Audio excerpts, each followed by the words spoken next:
All right. We're starting this deep dive now. Hmm.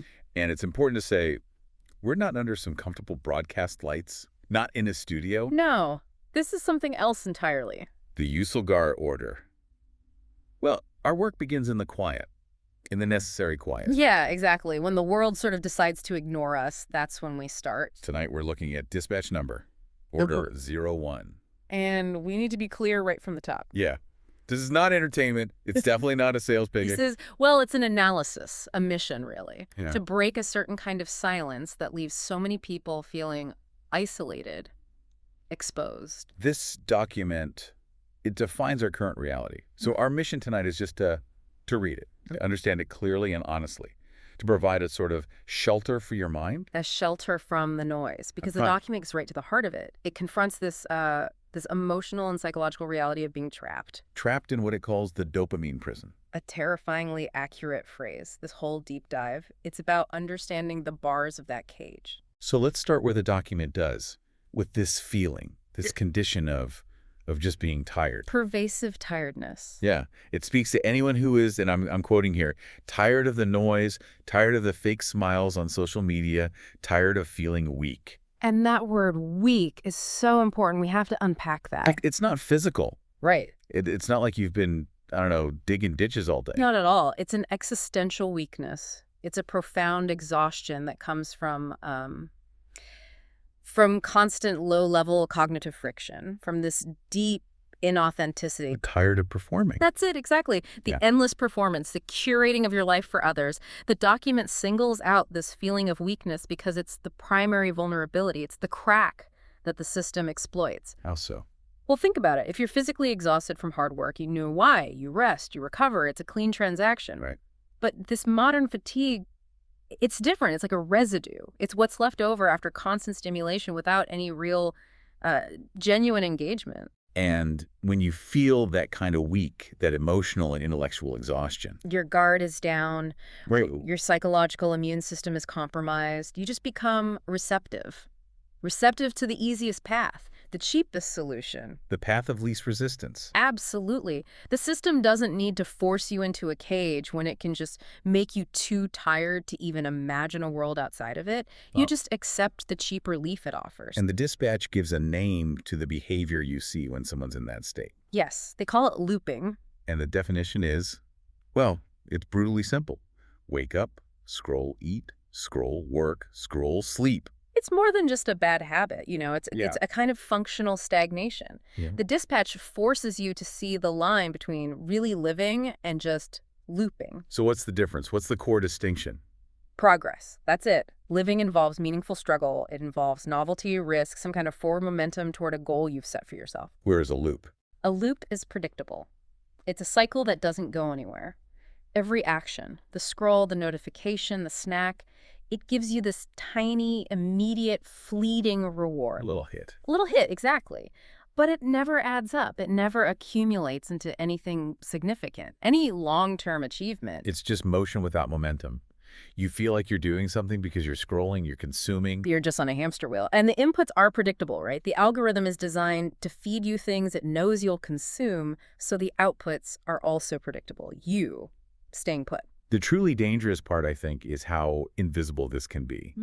I mean, you can have a great job, a family, you could look successful on the outside, but be completely stuck in this loop. You're a fish that doesn't know it's in water. The loop becomes your default operating system, and it disguises itself. It pretends to be productivity because you answered 100 emails, or connection because you like 50 posts. But the dispatch asks the hard question. It does. Did any of that actually contribute to your primary long-term self-directed goals? And if the answer is no, then you were just feeding the machine. You were looping. It's not just about wasting a few minutes on an app. It's about preventing the mental space required for real ambition to even form. okay, I have to push back here a little because the dispatch makes this really powerful, maybe even controversial philosophical point. I know the one you mean. It says, it's not your fault, but it is your responsibility. Right. And in a world that's so focused on systemic problems, on external causes, doesn't the not your fault part almost give you permission to stay stuck, to just blame the system, And that is the genius of the framing. That's the internal trap it's trying to dismantle. Let's really break that down. Okay. The not your fault part is just an objective look at the architecture. You didn't design this world. You didn't write the code for the algorithm. You didn't hire the neuroscientists to make it addictive. So it's acknowledging that the game is rigged. Yes. And that's a crucial first step. It removes the burden of self-blame, which is completely paralyzing. You can't beat yourself up for being addicted to something that was scientifically engineered to be addictive. That's just a waste of energy. So that's step one. Stop the self-flagellation. But then comes the pivot. But it is your responsibility. And that's the ignition switch. That's where agency comes back into the picture. So blaming big tech or the economy or the culture, even if you're right. Even if you're 100% right, it achieves nothing. It doesn't change the fact that you, the individual, are the only one who can actually choose to put the phone down. Responsibility is about execution. It is exclusively the domain of execution. You are responsible for executing your own escape, even if you aren't responsible for the design of the prison. The dispatch isn't saying it's easy. It's acknowledging the massive forces against you. But it's also saying that only you can take the first step. It's the moment you have to trade the comfort of being a victim for the hard work of being free. Precisely. If you wait for the system to fix itself, you will die in that cage. Your behavior is the only variable you actually control. The fault lies with the architects, but the power to leave lies only with you. That distinction between fault and responsibility, that's the first tool it gives you. It is. So now we have to understand the prison itself, the architecture, which brings us to section 2 of the dispatch. How does this control actually work? And the source material argues that it works through comfort.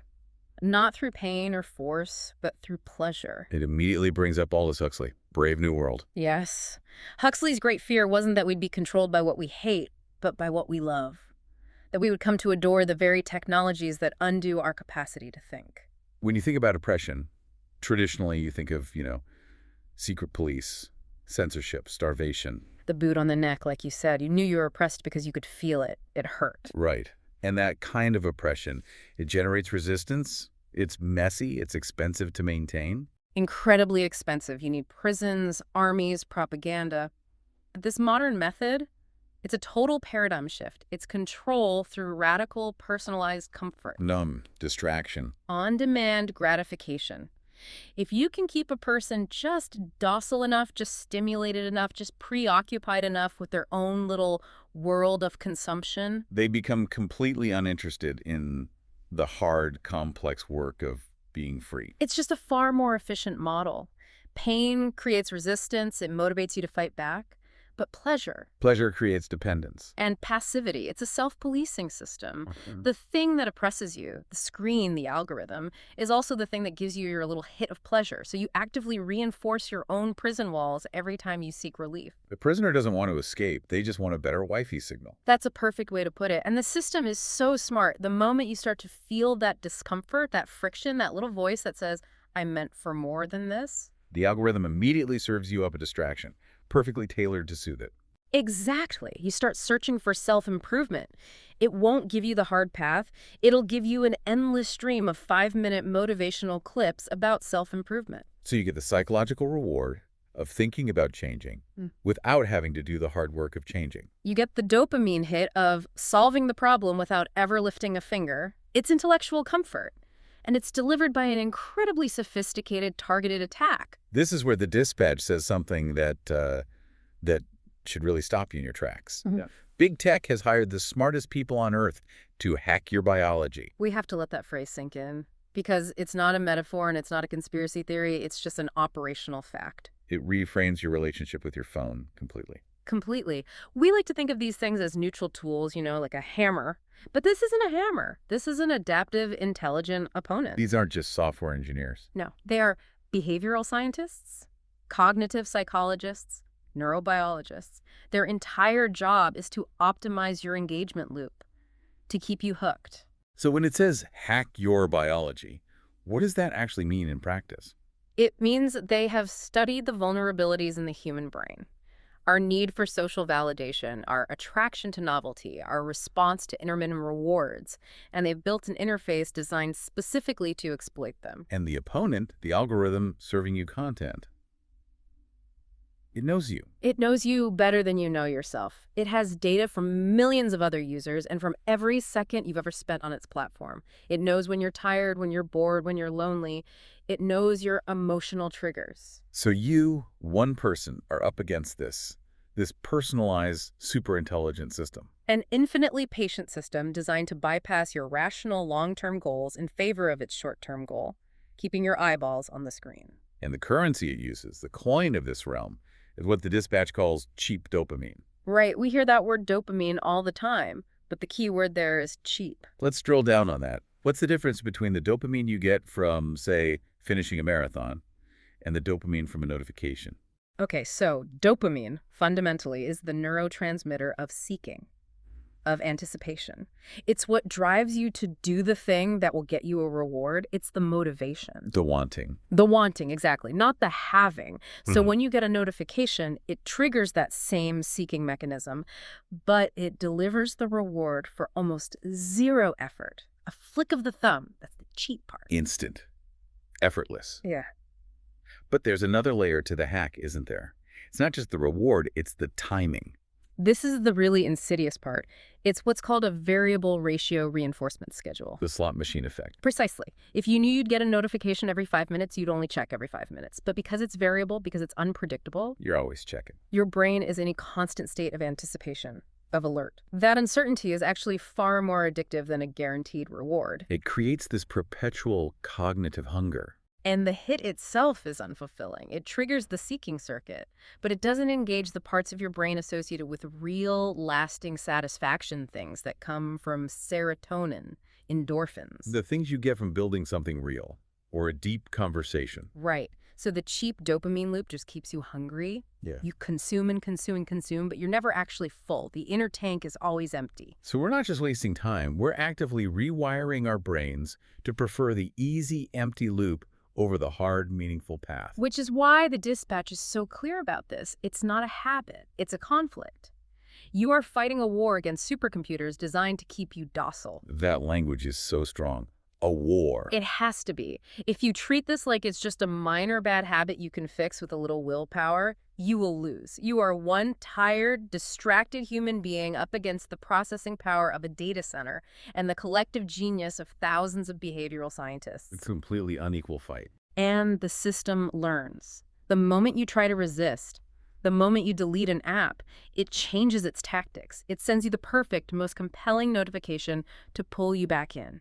So understanding the sheer power of the enemy, that's the first step in any real strategy. You have to respect the opponent. You have to treat your attention like the precious, constantly under assault resource that it is. Okay, so if this is a genuine war, an existential conflict, we need tactics. We need a strategy for resistance. And that's where the dispatch goes next, to a place that I think is, well, it's uncomfortable for most of us. Section 3, the avoidance of necessary suffering. Right. And it starts, as it often does, by reaching back to ancient wisdom, in this case, the Stoic philosopher Seneca. A man who suffers before it is necessary suffers more than is necessary. Which is fantastic advice, traditionally. It's about not worrying about things that haven't happened yet, staying present. Don't let anxiety about the future ruin your present. Exactly.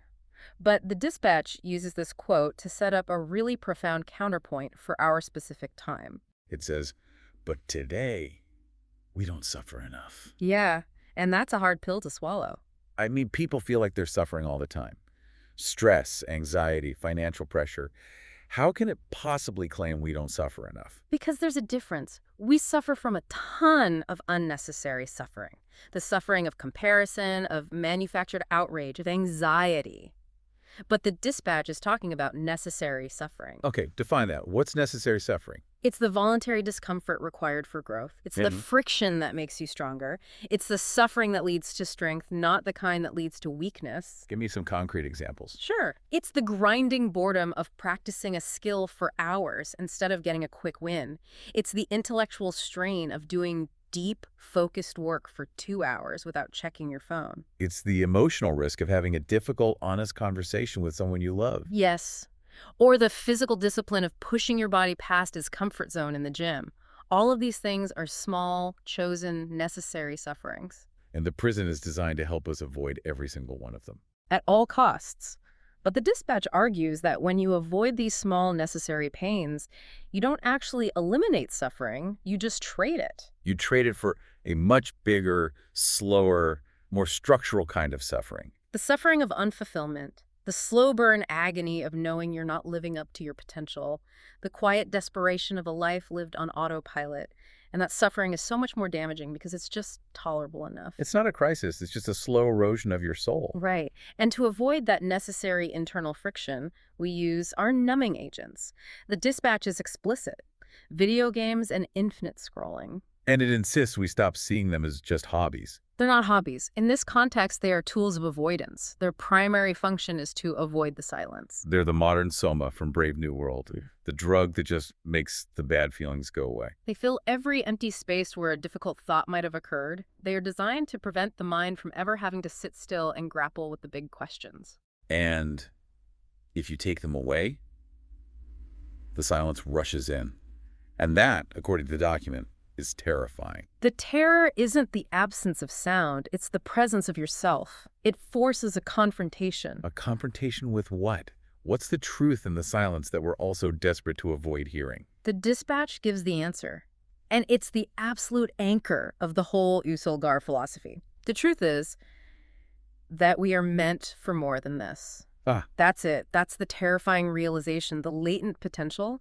The silence exposes the gap between the man you are today and the man you know you could be. It shows you the wasted time, the abandoned ambitions, the compromises you made out of comfort. It's what some have called a divine dissatisfaction, and the noise is engineered specifically to suppress that feeling. Because once you truly feel it, once you know you're meant for more, you can't go back to the loop comfortably. The cognitive dissonance is too much. And you have two choices: numb the awareness, or embrace the duty to change. So the Usılgar Order isn't about removing the pain of that realization. No, it's about channeling it, making it meaningful, turning it into fuel. Which is why they are so clear about their role. They say their philosophy is just a map. You have to walk the path. That distinction is everything. A map shows you the way, it gives you clarity, a strategy, but it cannot carry you. The effort, the sweat, the necessary suffering, that's all on you. That's why there's no product to buy. The only currency in this fight is your own effort, your own consistency. The map is free. The walking is the price. So we have the emotional reality of the trap, we have the architecture of the control system, and we have the philosophical need to accept necessary suffering. Right. Which brings us to the final part of the dispatch, the practical question. Why does this have to be a daily fight? Why the frequency of this broadcast? The answer is simple: because the enemy is relentless. The document is blunt, the algorithm doesn't sleep, and it doesn't take a day off. It's operating 24/7. This constant, overwhelming wave of optimization and distraction, it demands an equally constant and disciplined counterforce. It's not a passive enemy. It's an active system of conditioning. If you take a day off from your mental discipline, The algorithm doesn't. It sees that as an opening. It continues to reinforce the old pathways. It continues its work. so a big heroic effort once a month is useless. It's a guaranteed loss. You might win a battle, you might have a great weekend where you stay off your phone, but the supercomputer is playing the long game. It's just waiting for you to get tired. So the daily broadcast, the dispatch, it's framed as daily ammunition for this war. That's its operational purpose. We're providing the intellectual fuel for your daily action, the clarity, the strategic reminder. We provide the frequency of necessary truth to counter the frequency of cheap noise. Exactly. Consistency is the only tactical answer to a relentless algorithm. You can't outsmart it with one big move. You have to outlast it with 1,000 small, consistent ones. The resistance has to become a habit, not a hobby. It has to match the nature of the thing it's fighting. So if the algorithm is a daily, unpredictable drip of cheap dopamine, the order has to be a daily, predictable dose of necessary awareness. It's about deconditioning your mind every single day, pushing back the noise and refocusing on the path. That daily commitment is the ultimate expression of taking responsibility. So that brings us to the end of dispatch number, Order 01. We've gone through the trap, the exhaustion, the loop, the pleasure-based control, and we've accepted the price of entry for the way out. Personal responsibility. And the voluntary embrace of necessary suffering. The mission for today, then, is pulled directly from the source material. These aren't just suggestions. No, they're orders. They're the first essential moves of your own personal resistance, the first steps out of the cage. Step 1. When this broadcast ends, You put down the device. That's the first physical act, a deliberate, non-negotiable break in the loop. Step 2, you sit in the silence for 10 minutes. This is the confrontation. This is where you embrace that discomfort we've been talking about. In those 10 minutes, that truth we talked about. You are meant for more than this. That truth will have a chance to surface. And finally, step 3. Realize you are free to leave the cage. The silence brings the awareness. The framework is clear. The bars of this prison are not made of steel. They are made of conditioned behavior and cheap pleasure. They are an illusion. Realizing you're free is a cognitive leap. It can only happen when you kill the external noise. The cage door has been open this whole time. It was just our fear of the silence, our addiction to the comfort inside, that kept us from seeing it. So carry this one question with you for the next 24 hours. Into that silence you create for yourself. If the dopamine prison is defined by cheap, overwhelming, repetitive noise, what sound does genuine freedom make? And how does that pure frequency, your own frequency, contrast with the noise you've been consuming, that realization? That's the resistance's greatest weapon. Tomorrow, we will be here again. We will provide the strategy and the perspective. Your task is simple, and it is immense. Walk the path. This is the Usılgar Order. End of transmission.